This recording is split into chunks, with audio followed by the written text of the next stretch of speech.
तो दोस्तों आज मैं एक्सप्लेन करने वाला हूँ द डेविल्स बुचर डिसेंडेंट सिन यानी कि पेंगाजल इब्लिस दोसा तुरुनान फिल्म को, जो कि एक बहुत ही बेहतरीन इंडोनेशियन हॉरर मूवी है। यानी कि आपको ऐसा लग सकता है कि शायद ये किसी मूवी का प्रीक्वल या फिर सीक्वल होगा, लेकिन ये स्टैंड अलोन मूवी है जहाँ पर एक कैरेक्टर जो कि निनग्रूम है उसको लेकर ये फिल्म बनाई गई है। और रिसेंटली मैंने एक बहुत ही बढ़िया फिल्म को एक्सप्लेन किया है जिसका नाम है काल त्रिघोरी। इनकेस आपने मिस कर दिया जाकर देख लीजिए, उसका लिंक आपको नीचे कॉमेंट सेक्शन में मिल जाएगा। तो चलिए अब बिना किसी देरी के चलते हैं सीधा वीडियो की तरफ। तो कहानी की शुरुआत में हमको एक उस्ताद जी को दिखाया जाता है जो कि जंगल के रास्ते से कहीं पर जा रहे थे कि तभी उसे कोई आवाज लगाने लगता है। वो एक लेडी की आवाज थी। वो उस्ताद जी को अपने साथ चलने के लिए कहती है क्योंकि उसकी बेटी पजेस्ड हालत में थी। ये सुनकर उस्ताद उसके पीछे चले जाते हैं, लेकिन हम ये देखते हैं कि इन दोनों को एक लड़की चुपके से देख रही थी। खैर उस्ताद उसके घर पर जाते हैं जहाँ पर वो उस पजेस्ड हुई बच्ची को देखते हैं। वो बच्ची बहुत ही खतरनाक तरह से पजेस्ड हो रखी थी। उसे उसके छोटे भाई और पिता ने पकड़ा हुआ था और वो लेडी जो थी वो बाहर इंतजार करने लगती है। इसी बीच उस्ताद उस लड़की के ऊपर होली वाटर डालकर प्रेयर करते हैं। अब देखते ही देखते हमको पता लगता है कि असल में इस लड़की को जिन ने पजेस किया हुआ था और जिन उस लड़की का शरीर छोड़कर निकल जाता है। इसके बाद उस्ताद राहत की सांस लेते हैं। खैर अब इसके बाद में इस बेटी के पिता अपने बेटे को पानी का ग्लास लेकर आने के लिए कहते हैं, लेकिन तभी उसे कुछ आवाज आती है और वो चेक करने जाने लगते हैं। उस्ताद जी की नजर भी उसी तरफ जाती है, लेकिन तभी पीछे से वो बच्ची उड़ने लगती है क्योंकि वो अभी भी पजेस्ड हालत में थी। लेकिन तभी पीछे से वो झाड़ी वाली लड़की आकर उस पजेस्ड हुई बच्ची का गला काट डालती है, जिससे कि वो बच्ची वहीं पर मारी गई थी। ये सब उसके पिता भी देख रहे होते हैं और वो झाड़ी वाली लड़की वहां से भागने लगती है और इस लड़की के पिता उसके पीछे थे। अब ये जो बच्ची मारी गई थी जिसका गला काटा गया था, उसके पिता तो यहाँ पर उस अनजान औरत के पीछे भाग गए थे जिसने कि उसकी बेटी का गला काट डाला था। अब उस्ताद जो होते हैं वो बाहर जाते हैं और इससे पहले वो कुछ समझ पाते वहां पर माँ और बेटे की भी दोनों की लाशें पड़ी हुई थी, जो कि बहुत ही खतरनाक सीन था। खैर अब सीन शिफ्ट होकर एक क्राइम सीन पर आता है जहाँ पर एक खून हुआ था। तभी हमको दारू नाम के एक रिपोर्टर को दिखाया जाता है जिसको ऑफिसर आर्यो ने स्पेशली हायर किया था इस केस को इन्वेस्टिगेट करने के लिए। वो सीधा आर्यो के पास जाता है जहां पर विक्टिम की लाश पड़ी हुई थी। अब इस केस में खास बात ये होती है कि विक्टिम की लाश में से दिल गायब था और अब तक 4 ऐसी लाशें पुलिस को बरामद हो चुकी थी। ये बहुत ही खौफनाक था। एक ऐसा कातिल जो कि लोगों को मारकर उनका दिल निकाल लेता है। पहला विक्टिम करीबन 2 महीने पहले मिला था, जिसके 1 महीने बाद उनको दूसरे विक्टिम की लाश मिली और आखिरी के 2 इन्हीं बीते हफ्तों में मिले थे। अब जितने भी विक्टिम मारे गए थे इन सब में एक चीज कॉमन थी और वो ये थी कि सारे ही विक्टिम जो थे वो रिलीजियस फिगर थे, जैसे कि प्रीस्ट, प्रीचर, मॉन्क और अब उनको एक पास्टर मिला था। खैर अब ये दोनों ही आपस में बात कर रहे होते हैं कि तभी कुछ खून की बूंदें दारू को दिखाई देती हैं जो कि रूम की तरफ बढ़ रही थी। वहां दूसरे रूम के अंदर दारू को एक साया दिखाई देता है और जब आर्यो वहां का टॉर्च मारता है तो वो साया गायब हो गया था। इसी बीच उस रूम के अंदर रखे हुए बक्से हिलने लगते हैं। दारू और आर्यो पास जाकर देखते हैं, तभी उन बॉक्सेस के पीछे से एक कुत्ता निकलता है जो कि बांधा गया था और उसको देखकर आर्यो डर जाता है और दारू उसका मजाक उड़ाने लगता है। खैर अब दारू वहां से जा रहा था तब आर्यो कहता है कि कहीं ये केस किसी भूत से रिलेटेड तो नहीं है। तब दारू उसे ये कहता है कि नहीं,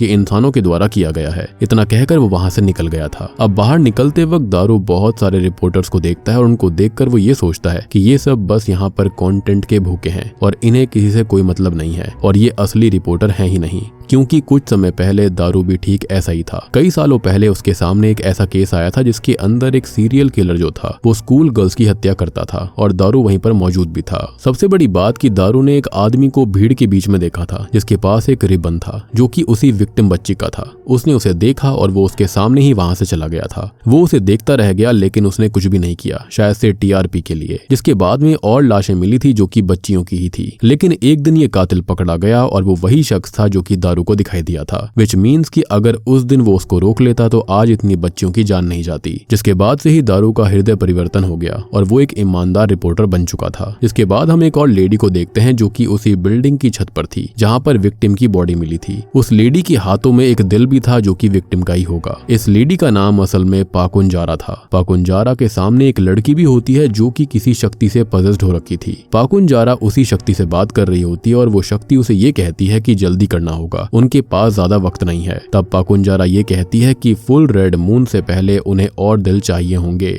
और ये दिल इसलिए चाहिए ताकि वो एक रिचुअल के जरिए इस शक्ति को धरती के ऊपर ला सकें। और उन दोनों की बातचीत के बीच हमको ये पता लग जाता है कि पाकुंजारा असल में एक बूढ़ी महिला है, लेकिन काले जादू और रिचुअल से वो बूढ़ी नहीं होती। उसकी एज आगे तो बढ़ती है लेकिन बॉडी जवान रहती है, लेकिन जब जब वो अपनी शक्तियों का इस्तेमाल करती है तब उसकी एज घट जाती है। खैर, अब यहाँ ये शक्ति उससे मेंटल हॉस्पिटल का जिक्र करती है, मतलब वहाँ पर कुछ ऐसा था जो कि उनको चाहिए था, जिसके बाद ये शख्स उस बच्ची के अंदर से निकल जाती है और पाकुंजारा भी वहाँ से निकल गई थी। मीनवाइल हमें दारू को दिखाया जाता है, जिसके पास उसके बॉस का फोन आता है। उसका बॉस उसको डांटता है क्योंकि उसने उसे एक मेंटल हॉस्पिटल में एक पेशेंट के पास जाने के लिए कहा था और उस पेशेंट ने असल में एक फैमिली को मार डाला था। और ये लड़की वही स्टार्टिंग वाली लेडी है जिसने कि उस्ताद के सामने ही एक परिवार को मार डाला था, जिसने उस पजेस्ड हुई बच्ची का गला काटा था, माँ बेटे को भी मार डाला था। अब बॉस उस पर दबाव डालता है कि वो उस लेडी का इंटरव्यू करे। मीनवाइल हमें उसी मेंटल असाइलम यानी कि हॉस्पिटल का सीन दिखाया जाता है जहाँ पर एक पार्जो नाम का पेशेंट था। वो साइमन नाम के गार्ड को चिल्लाकर बुलाने लगता है। जब साइमन वहाँ पर जाता है तो वो उसको ये कहता है कि उसे एक लेडी दिखाई दे रही है और इस लेडी ने पेशेंट के कपड़े पहने हुए हैं। इसको सुनकर साइमन उसका मजाक बनाता है और उसको जलील करके वहाँ से चला जाता है। जिसके बाद वो अपने सीनियर रोहमत के पास जाता है। वो उससे ये कहता है कि पार्जो को एक लेडी दिखी थी और ऐसा वो कह रहा था, कहीं वो लेडी अलीन तो नहीं है। ये सुनकर रोहमत उस पर भड़क जाता है क्योंकि असल में अलीन नाम की लड़की ने खुद की जान ले ली थी और ऐसा इसलिए था क्योंकि इन दोनों ने उसके साथ मिलकर गलत काम किया था। यह रोहमत उसको समझा देता है कि वो लोग यहाँ पर क्या कर रहे हैं इसके बारे में किसी को पता नहीं चलना चाहिए। ये उनका पास्ट है और इसे पास्ट में ही रहने दिया जाए तो बेटर है। खैर, इसी बीच साइमन बाथरूम चला जाता है और उसके जाने के बाद में रोहमत को कोई आवाज आने लगती है और ये आवाज सुनने में काफी खतरनाक थी। मीनवाइल हम उस लड़की को देखते हैं जिसने उस पूरे परिवार को स्टार्टिंग में मार दिया था। फिलहाल वो घायल हो रखी थी और यहाँ पर वो लड़की एक किराता होती है, मतलब कि एक हंटर जो कि शैतान को हंट करती है, यानी कि डीमन हंटर। लेकिन फिलहाल उसके पास उसका हथियार नहीं था और उसके बिना वो खुद को हील नहीं कर सकती। इसी बीच उसे पाकुंजारा मेंटल हॉस्पिटल के अंदर महसूस होती है, यानी कि ये जो कोई भी लड़की है ये काफी स्पेशल है।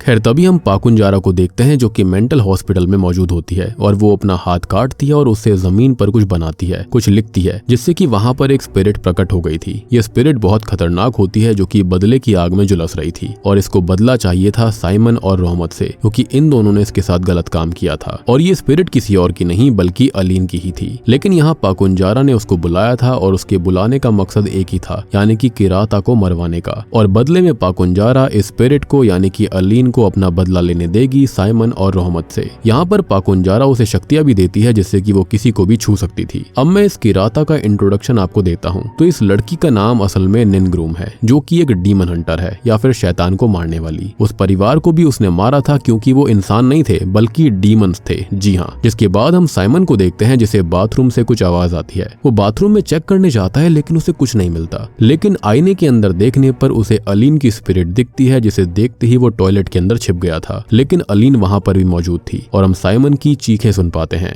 मीनवाइल हम पाकुंजारा को देखते हैं जो कि किसी को ढूंढ रही थी और एक पिंजरे के अंदर उसको एक प्रेग्नेंट महिला दिखती है जिसको देखकर वो काफी खुश लग रही होती है। अब सीन अगले दिन पर आता है जहाँ पर हम दारू को उसी मेंटल हॉस्पिटल के बाहर देखते हैं। वहाँ वो एक आदमी से टकरा जाता है जिसका नाम डॉक्टर मार्कुम था और उसे डॉक्टर से ही मिलना था क्योंकि वही निनग्रूम का केस हैंडल कर रहे थे। उसके अकॉर्डिंग निनग्रूम को स्किज़ोफ्रेनिया था, मतलब कि उसे भूत वगैरह दिखते थे और वो उसे उसका हेलुसिनेशन बताता है। लेकिन हम जानते हैं कि निनग्रूम को कोई भी हेलुसिनेशंस नहीं हो रहे थे। खैर, इसके बाद दारू निनग्रूम के पास जाता है उसका इंटरव्यू लेने के लिए। वो देखता है कि निनग्रूम को बांधा गया था और यहाँ निनग्रूम के सामने उस परिवार की फोटो को रखा जाता है और यहाँ पर वो ये पूछता है कि आखिरकार उसने इनको क्यों मारा। यहाँ पर वो कोई भी जवाब नहीं देती। तब दारू उससे उसकी जॉब के बारे में पूछता है तो वो ये बताती है कि उसकी जॉब इंसानों को शैतानों से बचाने की है और उसने उस परिवार को इसलिए मारा क्योंकि वो सभी शैतान थे ना कि इंसान। दारू को उसकी बातें बकवास लगने लगती हैं, लेकिन स्टिल वो इंटरव्यू आगे बढ़ाता है। वो उससे और भी सवाल पूछने लगता है लेकिन अब वो उसे ठीक से जवाब नहीं दे रही थी। वो ये कहती है कि उसने पुलिस को ऑलरेडी सब बता दिया है, लेकिन उसे उसके मुंह से ही सब कुछ सुनना था क्योंकि वो ये सारी चीजें रिकॉर्ड कर रहा था। अब निनग्रुम जो होती है वो दारू को ये कहती है कि वो उसको सब कुछ बता तो देगी, लेकिन उसे उसके ऊपर भरोसा करना पड़ेगा। तो दारू उसको ये कहता है कि निनग्रुम उसे अपनी बातों पर विश्वास दिलाएगी तो उसको यकीन हो जाएगा। अब दूसरी ओर हम एक सफाई कर्मचारी को देखते हैं जिसे साइमन की बहुत ही बुरी हालत में लाश बाथरूम के अंदर मिलती है और ये देखकर वो बहुत डर गया था। तभी दूसरी ओर दारू निनग्रुम को वो हार्टलेस यानी कि बिना दिल वाली लाशें दिखाता है। ये देखकर निनग्रुम उससे ये पूछती है कि उनको ऐसी कितनी लाशें मिली हैं, जिस पर वो ये बोलता है कि पुलिस को करीबन 4 लाशें मिली हैं। तब निनग्रुम ये कहती है कि उसे 3 और चाहिए, लेकिन ऐसा होने से पहले उसे रोकना पड़ेगा। और ये यहाँ पर पाकुंजारा के बारे में बात कर रहे थे। निनग्रुम ये कहती है कि उसे उसका शस्त्र यानी कि वेपन भी वापस चाहिए होगा ताकि उसकी हेल्प से वो उसको रोक पाए। अब यहाँ वो उसे पाकुंजारा के बारे में बताती है कि ये सब कुछ वही कर रही है और वो ऐसा इसलिए कर रही है ताकि वो अपने मास्टर यानी कि उस शैतान को धरती पर ला सके। और निनग्रुम के वेपन का नाम असल में शास्त्रिका है। अब इसी बीच ये सफाई कर्मचारी चिल्लाते हुए आता है और ये कहता है कि साइमन मारा गया। ये सुनकर सारे के सारे गार्ड्स अलर्ट हो जाते हैं और सबको लगता है कि निनग्रुम ने ऐसा किया होगा। अब वो निनग्रुम को पकड़ने लगते हैं, लेकिन उन सबको मारकर वो दारू से ये कहती है कि उसे उसकी हेल्प करनी होगी उसका हथियार ढूंढने में, और वो उससे वादा भी लेती है। फिर इसी बीच उसे पकड़ कर ले जाया जाता है, लेकिन जाते वक्त भी वो उसको याद दिलाती है कि उसे उसकी मदद करनी होगी। दूसरी ओर हम पाकुंजारा को देखते हैं जिसने एक आदमी को मारकर उसका भी दिल निकाल लिया था, और तभी उसका मास्टर वहां पर आता है जिसने इस बार एक बच्चे को पजेस करा हुआ था, और वो पाकुंजारा से बात करता है। अब ये शैतान पाकुंजारा से ये कहता है कि एक रिपोर्टर निनग्रुम की हेल्प करेगा उसका हथियार ढूंढने में यानी कि शास्त्रिका ढूंढने में, और उसे रोकना पड़ेगा क्योंकि अगर ऐसा हुआ तो वो उसको दोबारा मार डालेगी, विच मीन्स कि यहाँ पर निनग्रुम ने इस शैतान को पहले भी खत्म किया था। जिसके बाद सीन चेंज होता है और हम दारू को देखते हैं। दारू आर्यो को फोन करके निनग्रुम की रिपोर्ट मांगता है जो कि इन्वेस्टिगेशन रिपोर्ट थी, जिसके बाद वो उसी उस्ताद से मिलने जाता है जिसे हमने मूवी की स्टार्टिंग में देखा था। और यहाँ पर दारू कुछ जरूरी चीजें उस्ताद से पूछने आया था, सच्चाई जानने आया था। वो ये पूछता है कि क्या वो पर्सनली विक्टिम्स को नहीं जानते थे, तो उस्ताद जी यहाँ पर मना कर देते हैं कि वो पिछले 15 साल से गांव के अंदर रह रहे हैं, तो ऐसा कैसे हो सकता है कि वो किसी परिवार को नहीं जानते हों। लेकिन तभी उस्ताद जी दारू को अपने साथ ले जाते हैं ताकि वो उसको सारी बातें अकेले में बता सकें। तभी दूसरी ओर हम निनग्रुम को देखते हैं जिसे सेल के अंदर बांधा गया था। तभी गोटोर्ड नाम का एक गार्ड वहां पर आता है और ये भी साइमन की तरह ही बदमाश था, यानी कि यहाँ पर लड़कियों के साथ गलत काम किया करता। वो निनग्रुम को परेशान करता है और उसके इंटेंशंस उसके लिए बिल्कुल ठीक नहीं थे। वो उसे धमकाकर वहां से निकल जाता है। खैर थोड़ी देर के बाद में मौका देखकर वो अपने दोनों हाथ फ्री कर लेती है, लेकिन तभी निनग्रुम को कुछ आवाज आती है और इसलिए वो बेड पर सो गई थी। वहां उसके सेल के बाहर से रोहमत एक फीमेल गार्ड के साथ जा रहा होता है और ये फीमेल गार्ड उसको समझा रही होती है कि वो साइमन और गोटोर्ड फीमेल पेशेंट के साथ गलत काम करते हैं और वॉर्ड 2 की पेशेंट तो प्रेग्नेंट तक हो गई है। पता नहीं क्यों जब से अलीन मारी गई है तब से यहाँ पर अजीबोगरीब घटनाएं हो रही हैं। अब दूसरी ओर उस्ताद दारू को क्राइम सीन पर लेकर जाते हैं और वो उसको ये बताते हैं कि जो परिवार मारा गया था उसके फादर यहीं डीप जंगल के अंदर कहीं भागकर आ गए थे और उसने चुपके से उसे देखा था जो कि पजेस्ड हालत में लग रहा था, और यहाँ पर उससे वो लड़की लड़ रही थी, मतलब कि निनग्रुम। अब इस आदमी में और निनग्रुम में बहुत ही घमासान युद्ध हुआ था जिसके अंदर इस आदमी ने यहाँ पर निनग्रुम को घायल कर दिया था, जो कि नॉर्मल आदमी तो बिल्कुल नहीं है। लेकिन किसी तरह से निनग्रुम ने उस आदमी की गर्दन को धड़ से अलग कर दिया था, लेकिन उसी पल पर उसकी सॉर्ड मतलब कि उसका हथियार गुम हो गया। और तो और निनग्रुम काफी घायल हो चुकी थी, इसलिए गांव वालों ने उसे आसानी से पकड़ लिया था। सबको यही लगा कि उसने किसी आदमी को मारा है और पुलिस के हवाले भी कर दिया। लेकिन सबसे बड़ी बात, उन गांव वालों को उस्ताद ही लेकर गया था। लेकिन जब उस्ताद उस स्पॉट पर वापस गया तब उस परिवार का ना तो कोई घर था ना ही कुछ था, मतलब कि जहां पर उस्ताद हीलिंग करने गए थे वो घर अब गायब हो चुका था। साथ ही साथ वो पूरी की पूरी फैमिली जो कि विक्टिम थी उनको कोई जानता तक नहीं था। और जब उन्होंने दिमाग लगाया तो उनको याद आया कि इन लोगों को तो उन्होंने पहली बार देखा है। और अब मैं आपको बताना चाहूंगा कि ऐसा क्यों था। तो ये जो फैमिली थी ना वो असल में शैतान थी, यानी कि ये डीमंस थे या फिर कह सकते हो कि जिन थे, और ये इंसानों का रूप लेकर यहाँ पर रह रहे थे और छलावा बनाया करते। और ये उस्ताद को भी इसलिए लेकर गए होंगे ताकि वो उस्ताद को मार सकें। खैर अब सीन वापस से प्रेजेंट टाइम में आता है जहाँ पर ये सारी बातें सुनकर दारू उस्ताद से उस सॉर्ड यानी कि हथियार के बारे में पूछने लगते हैं जो कि निनग्रुम का था, लेकिन उस्ताद जी को इसके बारे में कोई क्लू नहीं था। इसी बीच उसके पास आर्यो का कॉल आता है जो कि उसे मेंटल हॉस्पिटल में बुलाता है और फिर वो वहाँ के लिए निकल गया था। लेकिन उन लोगों को चुपके से कोई देख रहा होता है जो कि कोई और नहीं बल्कि पाकुंजारा ही थी। वो एक पेड़ पर कुछ निशान भी बना रही होती है और ये वही आत्मा को बुलाने वाला रिचुअल था। मीनवाइल मेंटल हॉस्पिटल के अंदर हम गॉटॉर्ड को देखते हैं जो कि एक फीमेल वार्ड के अंदर आया था, उसके साथ गलत काम करने वाला था और ये फीमेल पूरी तरह से सुन्न होती है क्योंकि गॉटॉर्ड ने उसको ऑलरेडी इंजेक्शन दिया था। दूसरी ओर निनग्रूम अब पूरी तरह से भागने के लिए तैयार थी। तभी उस्ताद जी भी घर जाने लगते हैं, लेकिन वो बार बार क्राइम सीन पर वापस लौट रहे थे, यानी कि वो एक लूप में फंस चुके थे और उसके पीछे रीजन थी पाकुंजारा। खैर यहाँ पर उसको एक लेडी दिखाई देती है जिसके पास जाने पर वो दूसरी तरफ इशारा करती है और फिर वहां से गायब हो जाती है। ये देखकर उस्ताद भागने लगता है, लेकिन तभी उसे वो लेडी दोबारा दिखती है और इस बार वो उसे अपनी मृत गर्लफ्रेंड के रूप में दिखाई दी थी, जो कि पहले कभी उसकी लापरवाही की वजह से मारी गई होगी। वो उससे माफी मांगने लगता है, कमजोर पड़ जाता है, लेकिन तभी उसकी गर्लफ्रेंड उसके ऊपर चिल्ला देती है जिसका चेहरा ही नहीं था, जिसको देखकर वो दूसरी तरफ मुड़ता है और अब उसके सामने पाकुंजारा आती है और पाकुंजारा तुरंत ही उसका दिल निकाल लेती है। एंड ऑब्वियस सी बात है, दिल निकालने के बाद में वो वहां से चली जाती है। मीनवाइल हम दारू को देखते हैं जो कि उन स्कूल गर्ल्स को देखता है जो कि उसकी लापरवाही की वजह से मारी गई थी और वो दोनों उसको डराने लगती हैं और अचानक से गायब हो जाती हैं। ये देखकर दारू बहुत डर गया था और सबसे बड़ी बात कि इन दोनों लड़कियों का भी चेहरा नहीं था। तभी निनग्रूम वेंट के जरिए होकर जा रही होती है और तभी वो उस फीमेल पेशेंट के सेल तक पहुंच गई थी जहां पर गॉटॉर्ड उस लड़की के साथ गलत काम करने वाला था, लेकिन सही समय रहते निनग्रूम उस पर हमला कर देती है और उसको पीटने लगती है। लेकिन गॉटॉर्ड जो होता है वो चिल्लाकर दूसरे गार्ड्स को बुला लेता है जो कि उसको बचा लेते हैं और निनग्रूम पकड़ी जाती है। यानी कि निनग्रूम खाली इंसानों को शैतानों से नहीं बचाती थी, बल्कि कुछ ऐसे हैवानों से बचाती थी जो कि इंसान की खाल पहने रहते हैं। खैर अब सीन बदलता है और अगले दिन दारू निनग्रूम से मिलता है। वो उसको सारी बातें बताता है कि उसने क्या क्या देखा। तब निनग्रूम कहती है कि जो उसने देखा वो उसे पाकुंजारा नाम की लेडी ने दिखाया था और वही उसके पीछे थी। यहाँ वो पाकुंजारा के बारे में उसको बताती है कि वो एक ईविल है और वो अपने मास्टर को इस धरती पर लेकर आना चाहती है जो कि एक शैतान है। यहाँ निनग्रूम अपने बारे में बताती है। निनग्रूम कहती है कि वो एक ऐसे ग्रुप का हिस्सा है जिसके अतीत के पापों के लिए आज भी उनको जिम्मेदार माना जाता है। अब ये सब कहाँ से शुरू हुआ था वो ये बात भी बताती है। ये कहानी शुरू होती है एक आदमी से जिसने अपने परिवार के विरासत में मिली एक चीज को अंधेरी ताकतों के खिलाफ लड़ाई का हथियार बना लिया था। एक लंबी लड़ाई चली और इस लड़ाई के बाद उन लोगों ने उन सभी बुरे लोगों के मास्टर्स को मार डाला जो कि शैतान थे, लेकिन उनमें से पाकुंजारा बच गई थी जो कि डीमन नाइट नाम की एक एंशिएंट राइट की एयर थी। उसको पता था कि उसे उसके मास्टर को इस दुनिया में कैसे लेकर आना है और वो यही कर रही है और अब निनग्रूम का काम है उसको रोकना। अब इसी बीच दारू के पास में आर्यो का फोन आता है जो कि उसे ये बताता है कि जिस उस्ताद जी से वो पूछताछ करने गया था आज उनकी लाश बरामद हुई है और सेम चीज उनके साथ हुई है, उनके शरीर से भी दिल गायब है। ये सुनकर वो जल्दी से वहां से निकलने लगता है। जाने से पहले निनग्रूम उसको कहती है कि वो जो देख रहा है वो सभी चीजें रियल नहीं होती और पाकुंजारा उन्हीं लोगों को चुन रही है जिसने आफ्टर लाइफ देखी हो। फिर उसके जाने के बाद में हम गॉटॉर्ड को देख पाते हैं और उसको एक पागल पेशेंट अपने पास बुलाकर ये कहने लगता है कि वो लेडी यही है जो कि उनको मारना चाहती है, लेकिन वो उसकी बातों को लाइटली लेता है। लेकिन तभी उसके सामने अलीन की स्पिरिट आ गई थी जिसको देखकर वो भागने लगता है। साथ ही साथ वो रहमत को भी ये बात बता देता है, जिसके बाद दोनों अलग अलग वार्डरोब में छिप गए थे।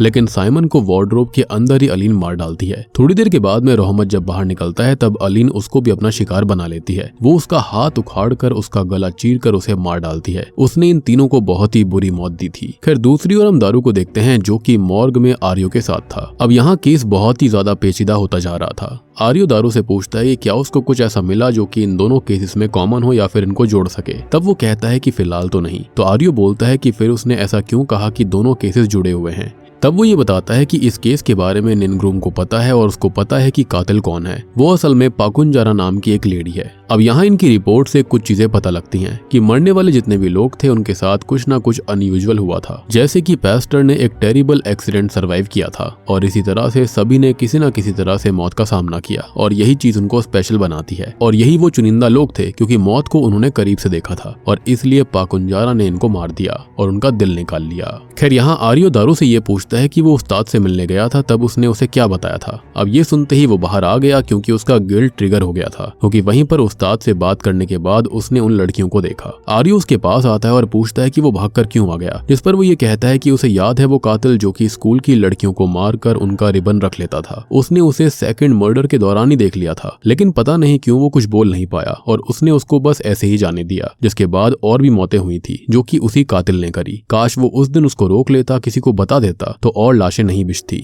और शायद से इसी कारण से उसकी वाइफ भी उसको छोड़ गई और वो उसे लाने के लिए कुछ बोल ही नहीं पाया। उसे उम्मीद थी कि गॉड उसकी हेल्प करेंगे और वो खुद से वापस आ जाएगी, जिस पर आर्यो उसको समझाता है और ये कहता है कि विदाउट एफर्ट्स गॉड भी नहीं सुनते, यानी कि मेहनत तो करनी पड़ती है। अब हम पाकुंजारा को देखते हैं जो कि यहाँ वहाँ पर रिचुअल कर रही होती है स्पिरिट्स को बुलाने के लिए, जिसके बाद हमें दारू को मॉर्ग रूम में दिखाया जाता है जो कि उस्ताद की छाती में हाथ डालता है क्योंकि उसके अंदर उसको कुछ दिखाई दे रहा था और फिर बाहर निकालने पर उसको एक चीज मिलती है जो कि काफी वियर्ड सी थी। खैर इसी बीच वहाँ पर एक और विक्टिम की लाश को लाया जाता है और आर्यो भी उसके साथ ही मौजूद था। तब वो फिगर आउट करता है कि सभी लोगों ने मौत का सामना एक बार किया हुआ है और यही वो चीज थी जो कि निनग्रुम उसको बता रही थी। जितने भी लोग यहाँ पर मारे गए थे इन सभी ने आफ्टर लाइफ देख रखी है और यहाँ लॉजिक सही से जुड़ गया था कि अगर उस शैतान को आफ्टर लाइफ से लाना है तो रिचुअल के लिए उन्हीं लोगों के दिल चाहिए होंगे जिन्होंने आफ्टर लाइफ देखी हो। वो बात कर ही रहे होते हैं कि तभी सारी की सारी लाशें जिंदा हो जाती हैं और उनके ऊपर हमला करने लगती हैं और ये सारी चीज पाकुंजारा नहीं करी थी। वो दोनों लाशों से निपटने लगते हैं और किसी तरह से दारू मॉर्ग से बाहर निकल जाता है, लेकिन आर्यो अंदर ही था। मीनवाइल हम मेंटल हॉस्पिटल के सीन को देखते हैं जहां पर अलीन की आत्मा निनग्रुम को मारने के लिए आती है और सभी अलीन को देखकर डर गए थे। तब निनग्रुम वहां पर आती है और अलीन का सामना करने लगती है कि इसी बीच पाकुंजारा भी वहां पर आ गई थी जो कि उस प्रेग्नेंट लेडी को लेने आई थी। ये सब निनग्रुम देख रही होती है लेकिन वो कुछ नहीं कर पाती क्योंकि फिलहाल वो अलीन से लड़ने में बिजी थी। इसी बीच वहां पर दारू भी आता है और वो निनग्रुम को ढूंढ रहा था। तभी पाकुंजारा उस प्रेग्नेंट लेडी के साथ कुछ रिचुअल करने लगती है। दरअसल इसी लेडी के पेट में उसका मास्टर था। जी हाँ, तभी दारू जो होता है वो निनग्रुम के पास जाकर वो चीज उसको देता है जो कि उस्ताद की बॉडी से निकली थी और यहाँ हमको पता लगता है कि ये वही हथियार है जिसको वो अब तक ढूंढ रही थी और इस हथियार से वो एक झटके में ही अलीन का सर उसके धड़ से अलग कर देती है। यानी कि यह हथियार जो था वो स्पिरिट्स को भी खत्म कर सकता था और उस हथियार के अंदर इतनी शक्ति थी कि वो निनग्रुम के जख्मों को भी भर देती है। जिसके बाद निनग्रुम पाकुंजारा को ढूंढने निकल जाती है। अब दारू का काम ये था कि वो सभी पेशेंट्स को सेफली यहाँ से बाहर निकाल दे और वो वही करने जाता है और निनग्रुम पाकुंजारा को ढूंढ लेती है। लेकिन पाकुंजारा कहती है कि वो लेट है, रिचुअल ऑलरेडी हो चुका है और अब वो कुछ नहीं कर पाएगी। लेकिन निनग्रुम गौर करती है कि उसके पास अभी भी वक्त था और वो उसे लड़ने के लिए तैयार थी और वो ऐसा ही करती है। अब यहाँ पर दोनों के बीच में लड़ाई होने लगती है जिसमें निनग्रुम थोड़ा सा अच्छा कर रही होती है, लेकिन तभी पाकुंजारा अपने डिमोनिक फॉर्म में आ जाती है और अब वो काफी शक्तिशाली हो गई थी। वो दोनों लड़ना शुरू करते हैं और इस बार पाकुंजारा उसके साथ अच्छी तरह से लड़ रही होती है। इसी बीच उस प्रेग्नेंट लेडी का पेट चीरकर शैतान यानी कि पाकुंजारा का मास्टर बाहर आने लगता है। खैर अब लड़ाई के बीच में निनग्रुम का हथियार दूर जा गिरता है और अब पाकुंजारा उसको मारने ही वाली थी, लेकिन बीच में दारू आकर उसको बचा लेता है। लेकिन दारू यहाँ पर खुद घायल था और दारू निनग्रुम को उसका हथियार भी दे देता है, जिसके बाद में वो अनकॉन्शियस होकर गिर पड़ता है। अब यहाँ फिर से इन दोनों के बीच में लड़ाई होती है और निनग्रुम पाकुंजारा की सारी शक्तियां फेल कर देती है। मास्टर भी लगभग बाहर आ ही गया था, लेकिन उसके पूरी तरह से बाहर आने से पहले ही निनग्रुम उसे अपने हथियार से मार डालती है और मास्टर बेचारा चलने से पहले ही मारा जाता है। ये देखकर पाकुंजारा पूरी तरह से टूट गई थी। निनग्रुम दारू को संभालती है जो कि बहुत ही ज्यादा घायल था। अब वो देखते हैं कि पाकुंजारा गायब है और वाकई में वो गायब हो गई थी। जिसके बाद में दारू की जब आंख खुलती है तब वो खुद को एम्बुलेंस में पाता है। वहां आकर वो अपने बॉस को देखता है जहां पर वो उसे निनग्रुम वाली बात बताने लगता है, लेकिन उसका बॉस उसे आराम करने के लिए कहता है एंड ऑब्वियसली इस बात पर उसको विश्वास नहीं था। जिसके बाद उसका बॉस एम्बुलेंस से बाहर आता है जहां पर वो मेंटल हॉस्पिटल की छत पर निनग्रुम को देख रहा था। अब हमको एक पोस्ट क्रेडिट सीन दिखाया जाता है जहां पर हम पाकुंजारा को एम्बुलेंस के अंदर देखते हैं, जिसकी शक्तियां अब खत्म होने की वजह से वो काफी बूढ़ी दिख रही थी क्योंकि उसका मास्टर भी खत्म हो चुका था। साथ ही साथ उसने अपनी शक्तियां इस्तेमाल करी थी जिसकी वजह से उसकी रियल एज दिख रही थी। और हम देख पाते हैं कि वो एक पैरामेडिक को पकड़कर मार डालती है, विच मीन्स कि इसका सेकंड पार्ट भी जरूर आएगा जहां पर पाकुंजारा दोबारा अपने मास्टर को बुलाने के लिए प्रयास करने वाली है। और अब देखने वाली बात ये होगी कि क्या वो इस बार कामयाब होगी या फिर निनग्रुम उसके इरादों पर उसके प्लान्स को फिर से फेल कर देगी। और बूम, इसी के साथ में ये मूवी यहीं पर खत्म हो जाती है। तो दोस्तों ये थी पेंजागल इब्लिस फिल्म की कहानी। उम्मीद करता हूँ कि आपको पसंद आई होगी। अब देखो इस फिल्म के अंदर सारी चीजें काफी सिंपल थी कि यहाँ निनग्रुम है जो कि एक डीमन स्लेयर है, यहाँ पर वो शैतानों को रोकती है, ये बात समझ में आती है। उसका हथियार था शास्त्रिका जिसकी मदद से वो सबको मारा करती थी, यानी कि इस हथियार में इतनी शक्ति है कि स्पिरिट्स तक का ये गला काट सकती है। लेकिन यहाँ सबसे ज्यादा इंटरेस्टिंग क्वेश्चन ये अराइज होता है कि आखिरकार यह हथियार उस्ताद जी के दिल के अंदर आया कैसे। तो देखो पाकुंजारा पाकुंजारा ही थी जिसने कि यहाँ उस्ताद जी के दिल को निकाल लिया था। तो यही हो सकता है कि उसने ही इस हथियार को यहाँ पर छुपा दिया होगा उस्ताद के अंदर, ताकि उसको कोई वहाँ पर ढूंढे ही ना। एंड ऑब्वियस सी बात है, कौन ही सोच सकता था कि हथियार को किसी शरीर के अंदर इस तरह से छुपा दिया जाएगा। और पाकुंजारा डीमन जो थी उसने ये सब किया था फेथ को मॉक करने के लिए कि उस्ताद जो कि लोगों का पोजीशन हटाया करते थे, एग्जॉर्सिज्म किया करते थे, उनके अंदर ही इसको छुपा दिया गया ताकि कोई भी इसको ढूंढ ना पाए। और बेसिकली ये मॉकरी ही थी। अब देखो यहाँ पर जो पाकुंजारा थी ना, उसने बहुत ज्यादा दिमाग लगाया था, क्योंकि वो डीमन तो थी ही साथ वो इंसानी फितरत को, रिलीजन को, सब कुछ जानती थी। तो देखो ऑब्वियस ही बात है कि उस्ताद जी जो थे उनकी बॉडी को कोई भी पोस्टमार्टम करने वाला नहीं था, यानी कि रिलीजियस चीजों के चलते कोई भी उनकी बॉडी के साथ छेड़छाड़ नहीं करेगा। और इसलिए ही पाकुंजारा ने उस हथियार को यानी कि शास्त्रिका को उनकी बॉडी के अंदर छुपा दिया था, जिसके चलते कोई भी उसको ढूंढने नहीं आएगा।